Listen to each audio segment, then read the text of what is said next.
In the far reaches of the galaxy, far away from the busy trade routes and the well-mapped colonies, there was a region known to most as the Quiet Void.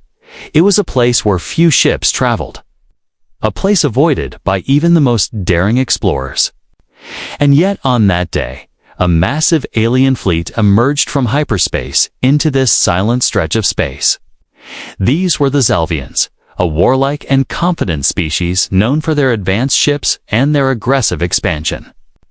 Their flagship, larger than most cities on Earth, was surrounded by dozens of cruisers and destroyers, all moving with precision and discipline. At first, everything seemed normal to them. Their scanners swept the area, checking for signs of life or valuable resources. That was when one of the sensor operators spoke in a tense voice. She had found something. At first glance, it appeared to be a single ship drifting near an asteroid field.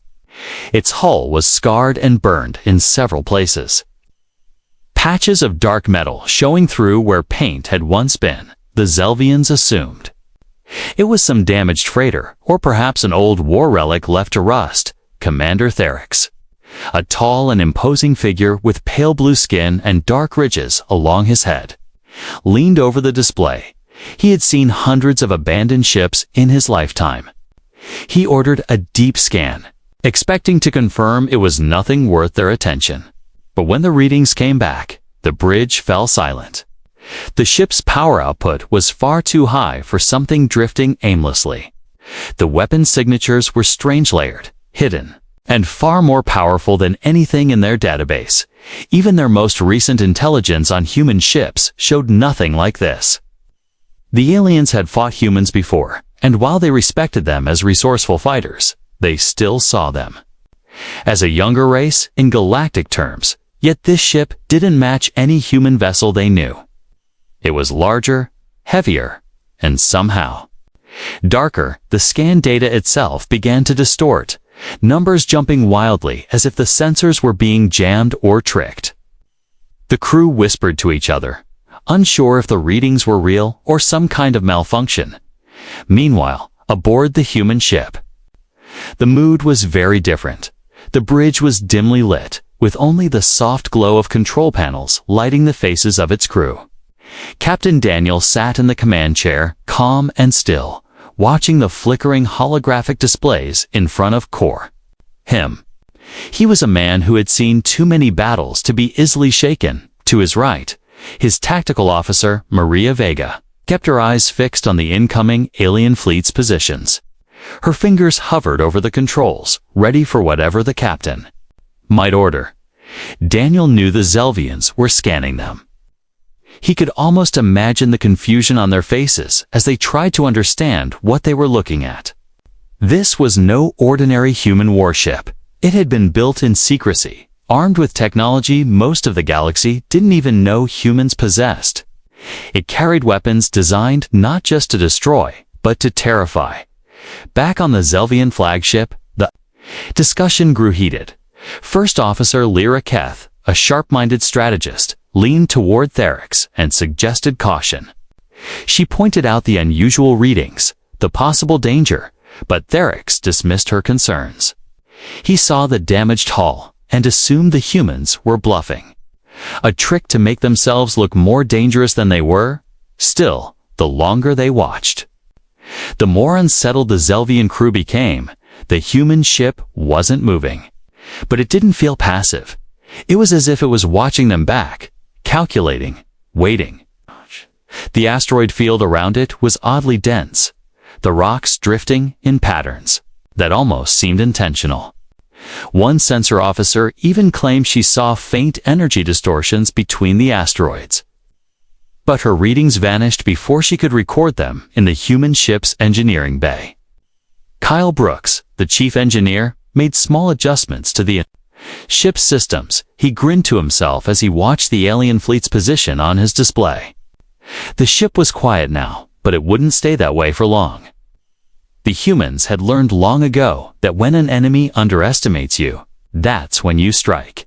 For now, Captain Daniel gave no order to move. The ship's weapons remained hidden, its engines humming quietly. All they did was wait. letting the Zelvians grow more curious, more confident. That was the first step. Because once the trap was ready, there would be no escape for the alien fleet, even though no weapons had fired yet. The battle had already begun. It was a silent contest of nerves, of who would make the first move on the Zelvian bridge. Theryx believed he had the advantage. He didn't realize that by coming closer, it already stepped into the human captain's carefully prepared kill zone. And on the human bridge, Daniel's eyes remained locked on the alien flagship. His expression calm, his voice low when he finally said to Maria, "Let them look. The longer they look, the worse it's going to be for them." The Zelvian fleet stayed in position, their massive ships holding a slow, steady orbit around the human vessel. To them, it looked like a wounded predator, something that had once been powerful but now floated weak and alone. The hull was scarred in several places, long black burns. Cutting across its armor, its once white plating was now faded to a dull gray. Almost every alien officer on the bridge believed the ship could be easily taken. To confirm this, Commander Theryx ordered small unmanned scout drones to be launched. These sleek, insect-like machines darted forward, their tiny engines leaving faint trails of blue light as they closed the distance they were designed for. Precision, able to scan down to the smallest detail. The first drone reached the human ship and began circling, transmitting high-resolution scans. For a few seconds, everything seemed normal. Then, the feed went black. The connection was gone. The crew thought it might be interference, so they sent a second drone. The same thing happened, vanished the moment it got too close. The Zelvian technicians frowned at their consoles, trying different frequencies. But every attempt failed. It was as if something near the human ship was swallowing their signals. Meanwhile, aboard the human vessel, the crew was watching these drones closely. On the tactical display, each drone appeared as a faint blip before disappearing. Maria Vega's hands moved over the controls as she activated a stealth countermeasure field. The device didn't destroy the drones, simply made them blind and deaf, cutting their ability to transmit back to their mothership. Kyle Brooks chuckled from engineering, saying it was like turning off a spy's camera right in their face. The Zelvians didn't know it yet. But the human ship wasn't just built for offense, was a master at defense. It could mask its true systems, hide weapons, and bend sensor data to look like something else entirely. The alien fleet thought they were scanning an injured ship, but they were really looking at a predator in camouflage. On the alien flagship, First Officer Lyra Keth was starting to feel uneasy. She reminded Theryx that their readings were inconsistent, sometimes showing low power, sometimes spiking to dangerous levels. It made no sense. Ships didn't fluctuate like that unless they were deliberately trying to mislead their enemy. But Theryx waved her off, convinced the humans were bluffing. Back on the human bridge, Captain Daniel leaned forward, studying the alien formation. They were making small adjustments, shifting their cruisers into a semicircle around his position. That told him they were preparing to attack if they needed to. Daniel didn't mind. He had faced worse odds before. And he knew something the Zelvians didn't. The asteroid field wasn't just a random collection of rocks. It had been prepared. Over the years, this warship had been stationed in many battles, and the crew had learned to use their surroundings as weapons. The asteroids here were fitted with small gravity mines, invisible to standard scanners. These devices could alter the movement of space debris, making them drift in specific patterns. From the outside, it looked random, but in reality, the field was like a net slowly tightening around the Zelvian fleet. The alien sensor operators began to notice the asteroids were moving oddly. Some rocks were drifting faster, others slower. But their reports were dismissed by the commander. As irrelevant, he still believed this was just a damaged ship trying to scare them.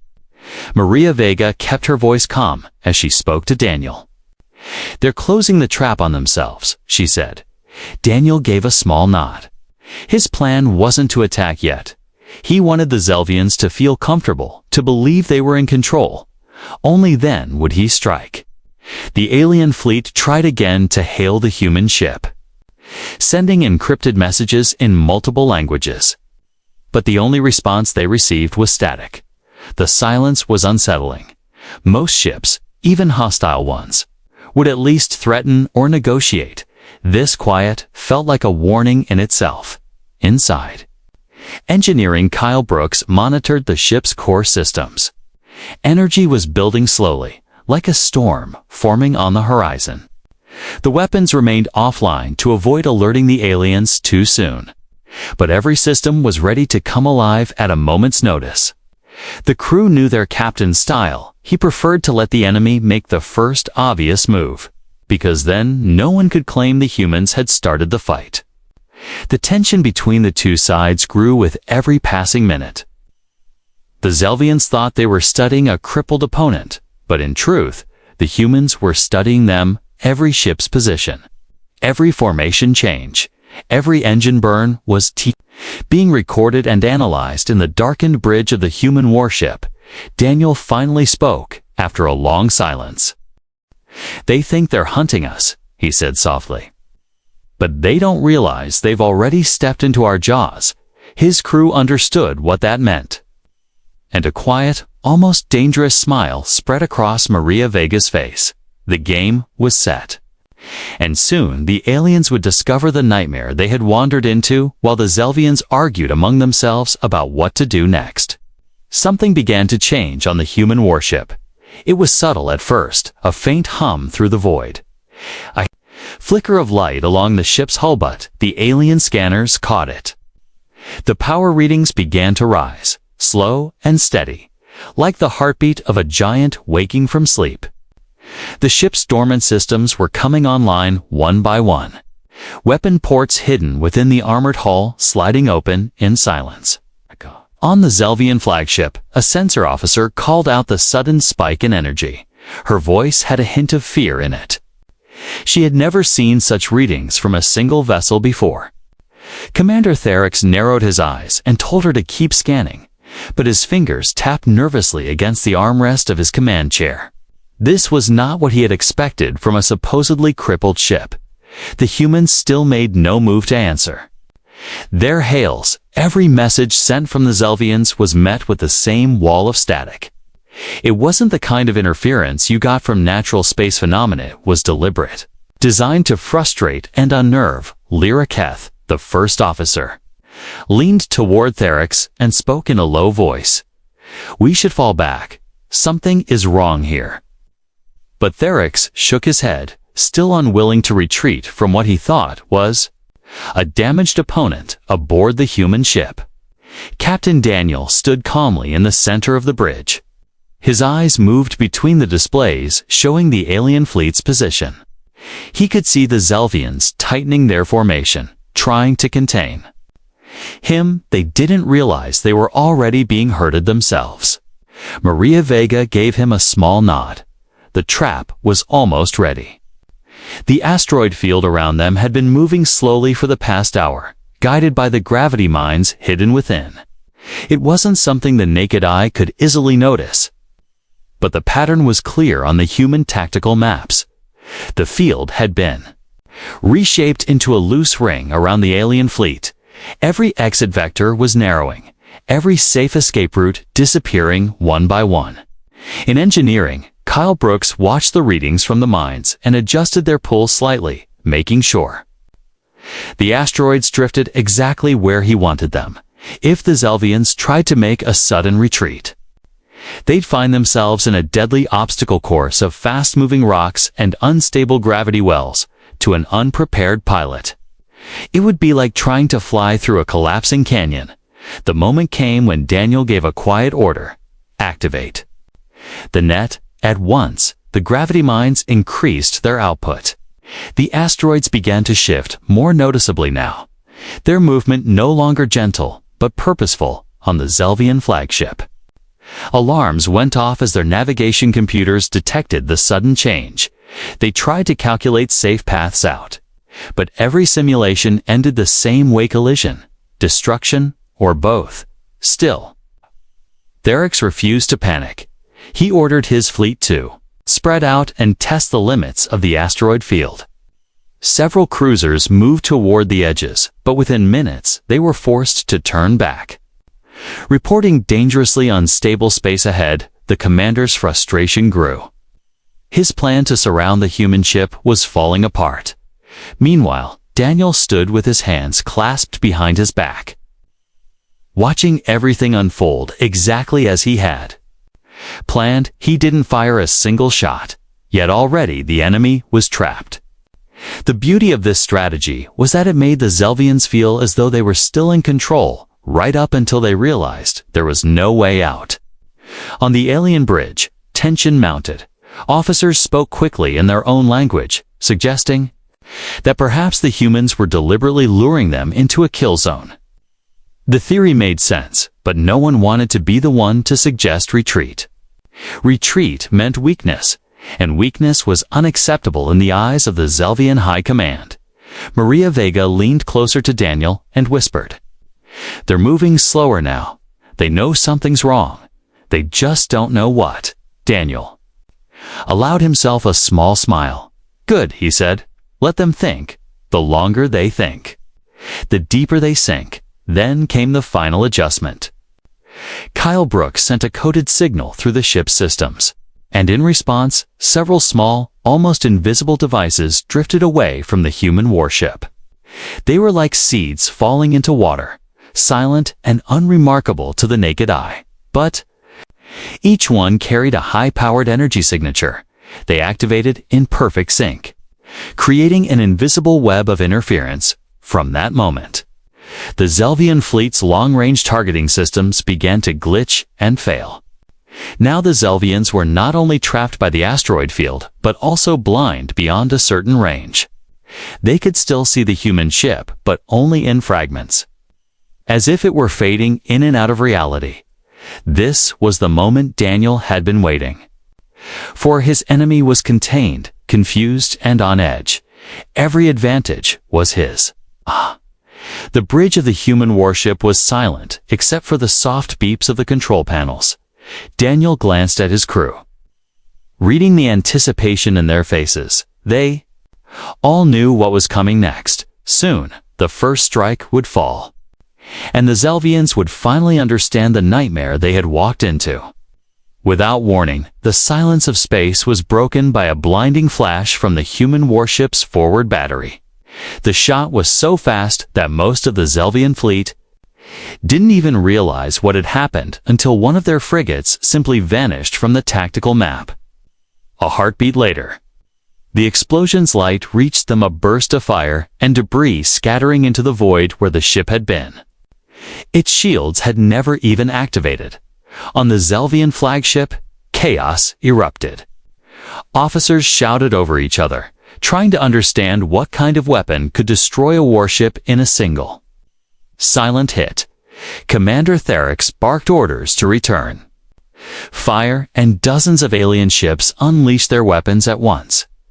Energy bolts, plasma shells, and missile swarms lit up the darkness. But every shot seemed to go wrong. Targeting systems glitched. Guidance systems veered off course, and some weapons didn't fire at all. It was as if the human ship's very presence was breaking their aim from the human bridge. Daniel watched it all with calm eyes. His ship's shields flickered occasionally as a stray shot came close, but nothing hit directly. The tactical AI had already calculated enemy firing patterns and shifted shield modulation faster than the Zelvians could adapt. One moment the shields were absorbing energy blasts. The next, they were redirecting plasma. The alien computers couldn't keep up. Maria Vega, standing beside Daniel, was reading the sensor data. "They're losing lock every time they try to track us," she said. "It's like they're fighting a ghost." Daniel gave a small nod. "Let them waste their ammunition," he replied, the Zelvians unwilling to admit defeat. "Try to coordinate an attack." Several cruisers moved to flank the human ship, hoping to trap it in a crossfire, but just as they got into position, their targeting screens scrambled again. The human warship shifted slightly. Its movement so smooth and controlled, it almost looked like it was gliding through liquid. In one motion, its side-mounted railguns opened fire, sending streams of glowing projectiles ripping through the armor of two cruisers. Both ships spun out of formation, their engines sputtering before going dark. On the alien bridge, panic began to replace discipline. Theryx demanded that his tech officers recalibrate the targeting systems, but they had no answer for why their systems kept failing. The truth was something they didn't yet understand. The human ship was using multi-spectrum warfare, attacking not only with weapons but with interference fields, signal scrambling, and shield harmonics that overloaded enemy sensors. From the outside, it looked like magic, but for Daniel and his crew, it was simply strategy. They knew the Zelvians were aggressive but predictable. They relied on overwhelming firepower and superior numbers.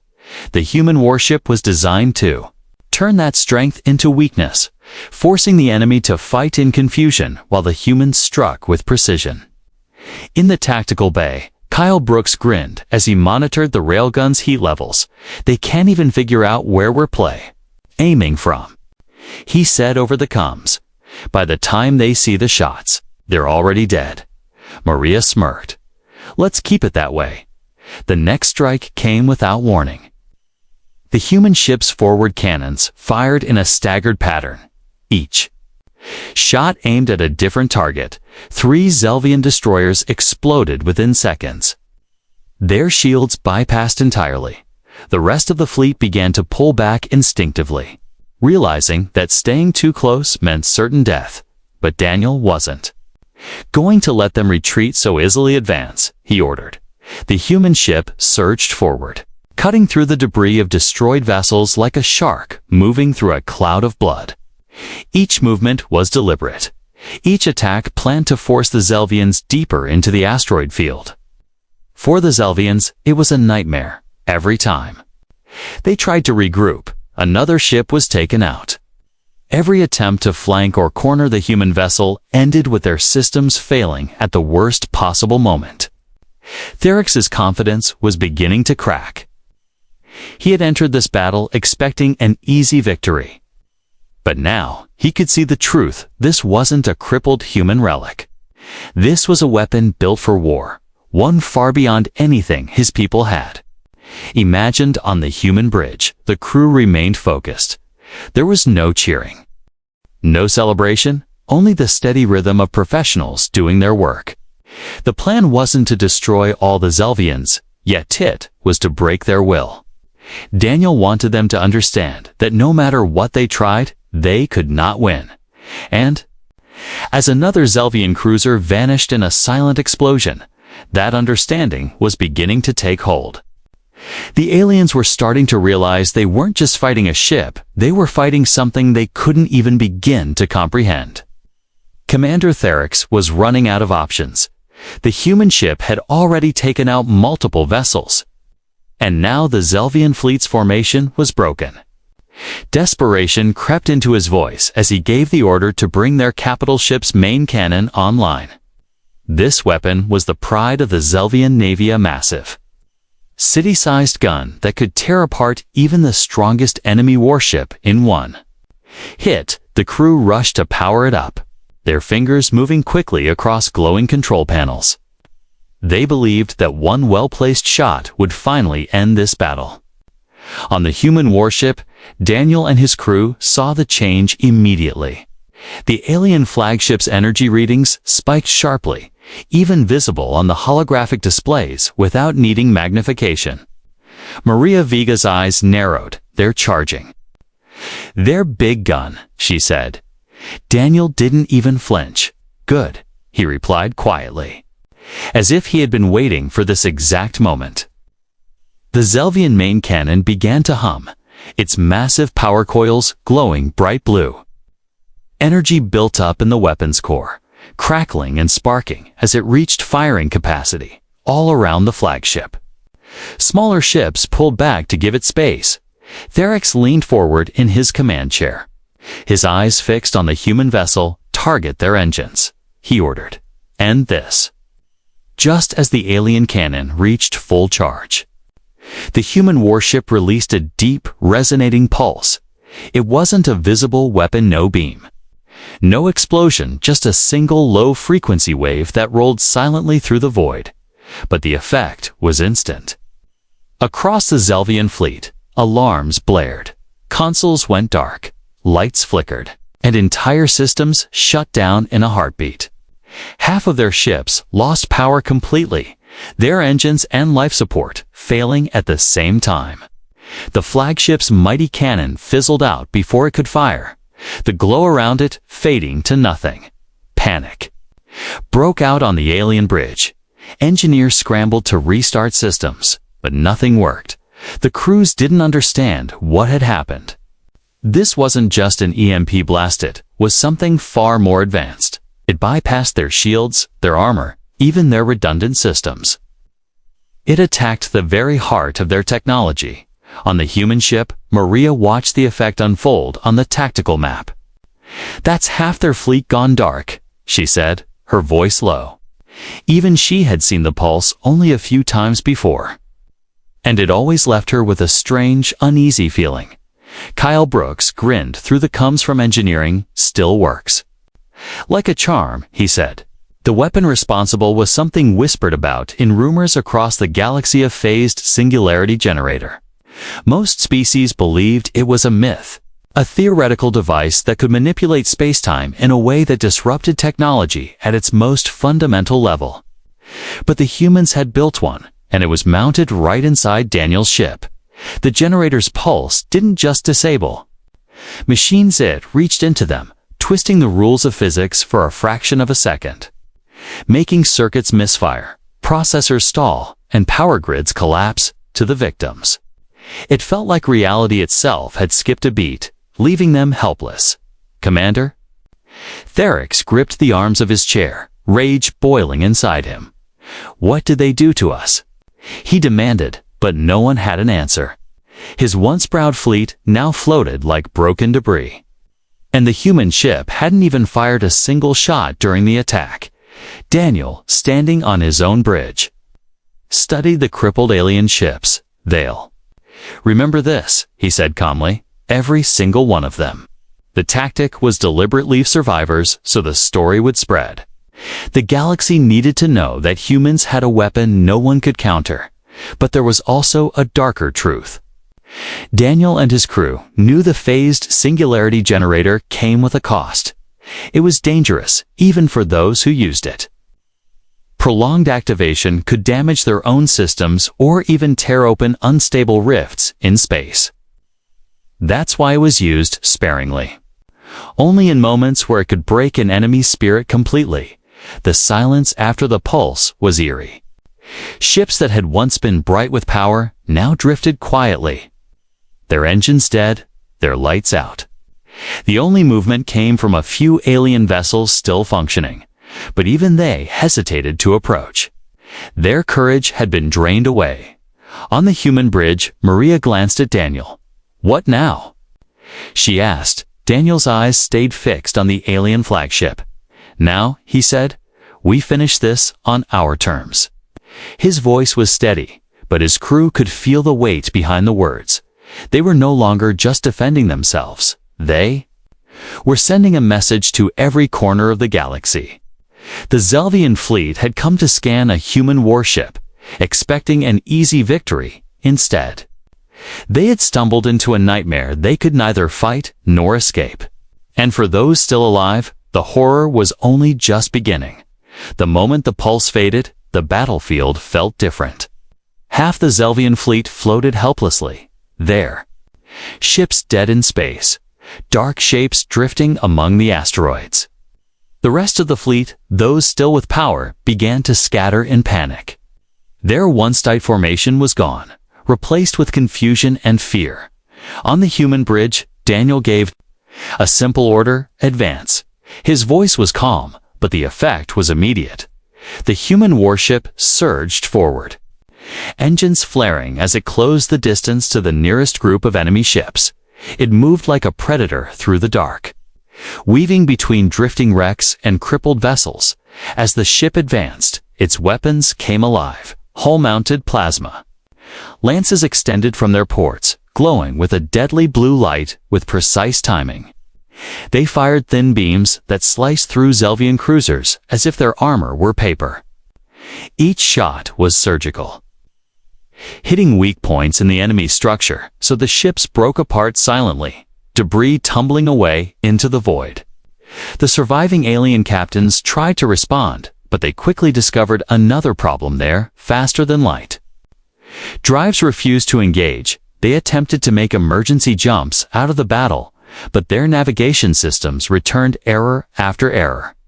Daniel's ship had already deployed interdiction fields, invisible nets of gravitic distortion that locked the entire area in real space. No one was leaving until he allowed it. Maria Vega read the scans and smiled faintly. "They're trapped," she said. Daniel's reply was simple. "Good. Now?" "They learn on the alien flagship." Therix's voice was hoarse from shouting orders. His officers scrambled to re-establish control. But the human warship seemed to be everywhere at once. Each time they moved to avoid it, it appeared on another flank, firing weapons that the Zelvian fleet couldn't predict or block. It was as if the humans had studied their tactics for years and built a ship specifically to destroy them. In engineering, Kyle Brooks monitored the heat levels of the weapons, carefully balancing power between the ship's attack systems and its shields. "Plasma lances holding steady," he reported, "and the interdiction fields are solid." Daniel gave a single nod, not looking away from the tactical display. Every move was calculated, every strike intentional. One Zelvian destroyer tried a desperate run straight at the human ship, its weapons firing wildly. But before it could close the gap, the human warship launched a salvo of kinetic projectiles from hidden railguns. The slugs punched through the destroyer's hull in 3 places, cutting its spine in half. The front half drifted away slowly, its lights flickering before going dark. The human crew didn't cheer. They were professionals, and this wasn't a game, was a lesson for the galaxy. The humans wanted their enemies to understand that attacking them came with consequences no one could survive. As the minutes passed, the battle became less of a fight and more of a hunt. The human ship moved methodically, disabling any alien vessel that still had power. Sometimes it destroyed them outright. Sometimes it left them drifting with their weapons offline. Daniel wasn't interested in wiping out the entire fleet. He wanted survivors who would carry the story home. Maria kept watching the alien flagship. "They're hesitating," she said. "They know they can't win. But they're too proud to surrender." Daniel's voice was low. "That's their mistake. Pride will get them killed." The asteroids around the battle continued to shift, subtly guided by the gravity mines.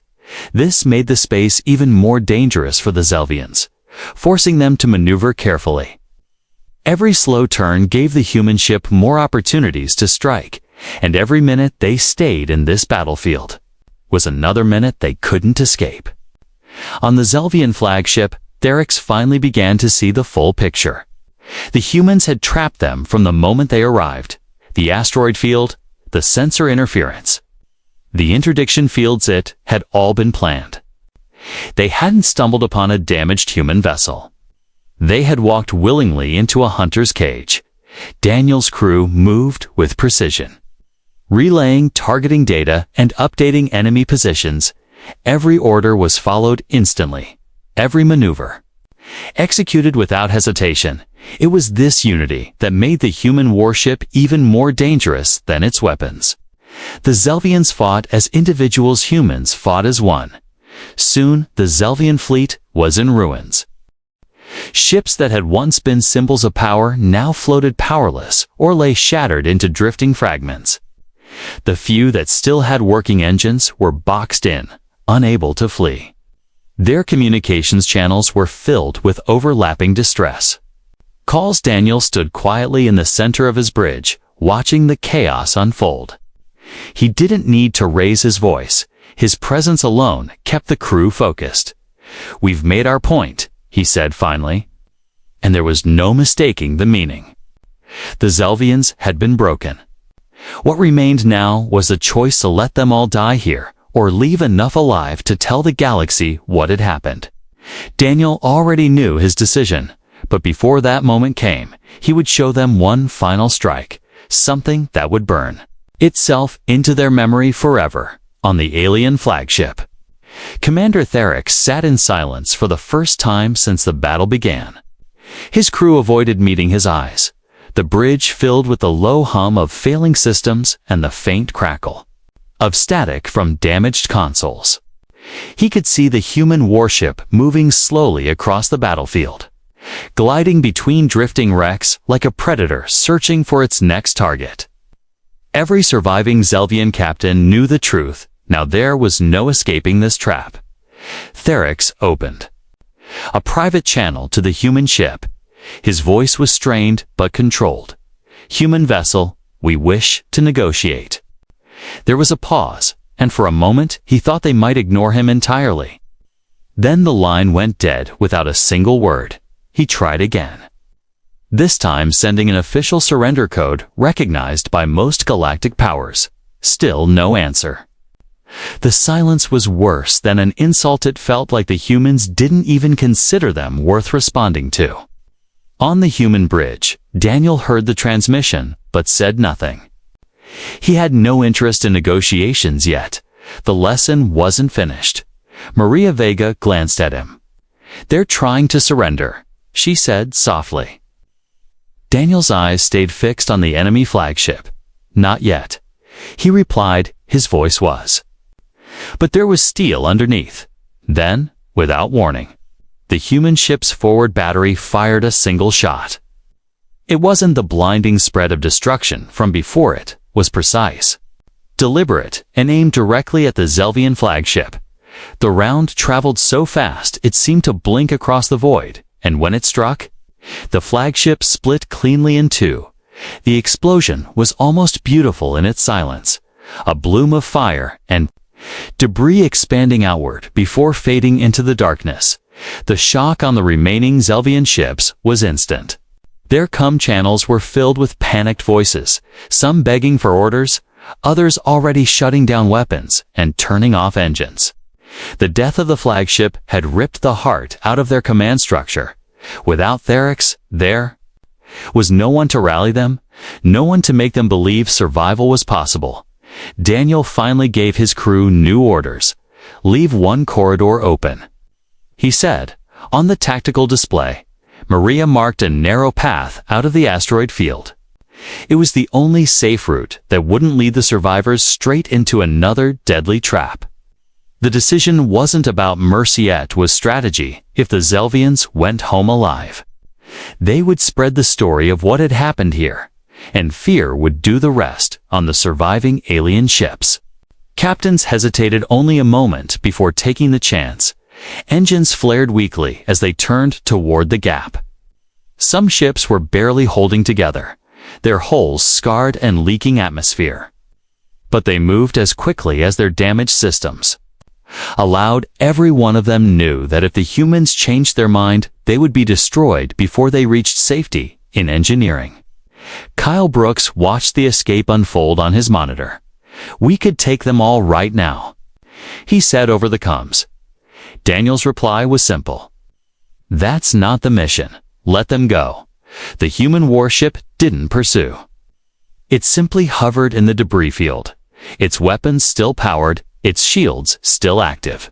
Its presence alone was enough to make the retreating aliens push their failing engines to the limit when the last of them had cleared the field. Daniel gave the order to power down the plasma lances. The battle was over. For a long moment, the bridge was silent. The crew knew they had achieved total victory. But they also understood why their captain wasn't celebrating. This wasn't about glory or trophies. It was about sending a message, one that would echo across the galaxy. Far away, on the alien ships making their slow journey home, every surviving crew member sat in silence. replaying the images in their minds, the way the human ship had moved. The impossible weapons, the single shot that had torn their flagship apart. They would tell their leaders, their soldiers, their people.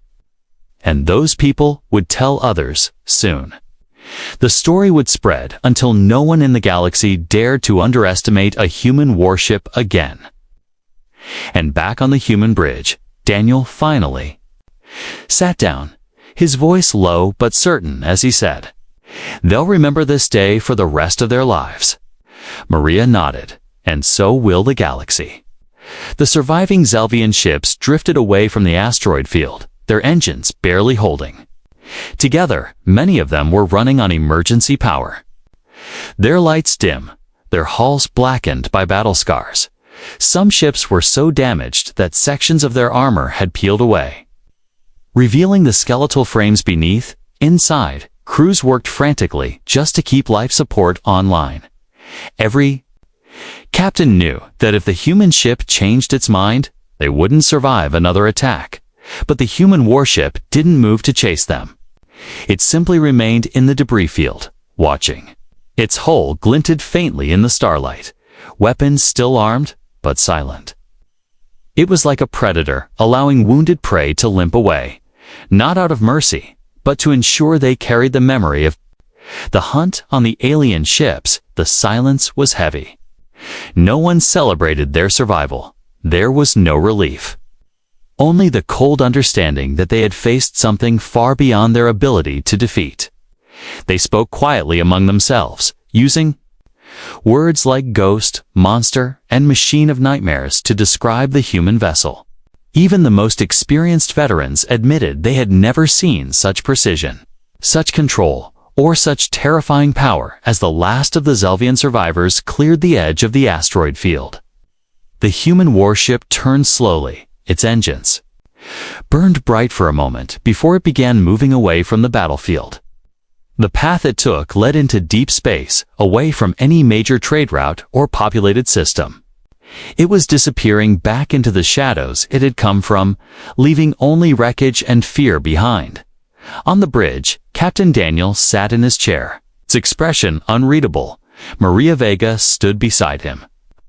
Glancing at the tactical display one last time, "They're gone," she said.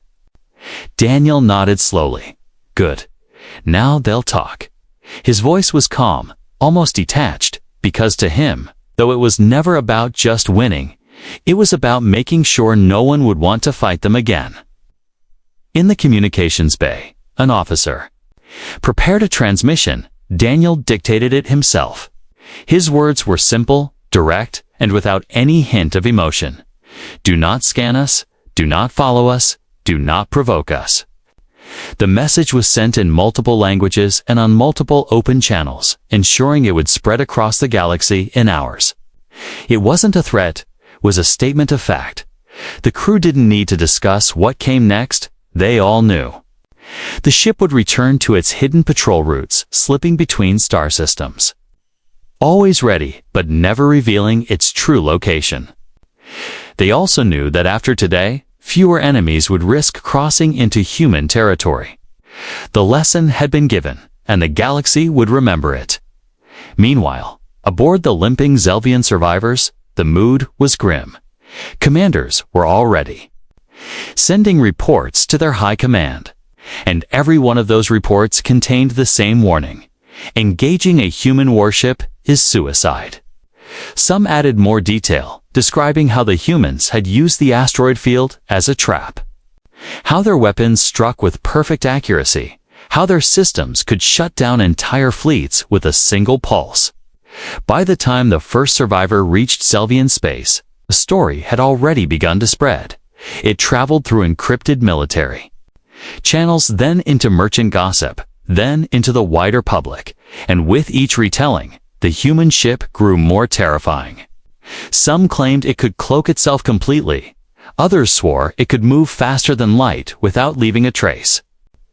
Some even believed it was crewed by artificial minds rather than humans, because no living pilot could fight with such flawless precision. Back on the human vessel, life returned to normal. The bridge lights dimmed again, weapons powered down, and the crew went about their routines. But there was an unspoken pride in the air. They had faced a fleet that outnumbered them many times over, and they had not only survived, they had dictated every moment of the fight. Maria leaned on the edge of Daniel's chair, her voice quiet. "Do you think they'll come back?" Daniel's gaze stayed on the stars. "If they do, it won't be the same ships. And it won't be the same commanders," he said. "But whoever they send will already be afraid before they even see us." The ship continued its slow course into the darkness. Its engines glowed briefly before fading into the black, blending with the endless sea of stars. Soon, there was no sign it had ever been there. Only the wreckage it had left behind and the echoes of its warning for the Zelvians. The nightmare wasn't over. It would follow them in their dreams, haunt their training drills, and weigh heavily on every future decision they had scanned. A human warship expecting to find a crippled relic instead. Hay had discovered a predator from which there was no escape. And from that day forward, in every war council and every strategy meeting, the same words would be whispered before any plan against humans was made. Remember the nightmare.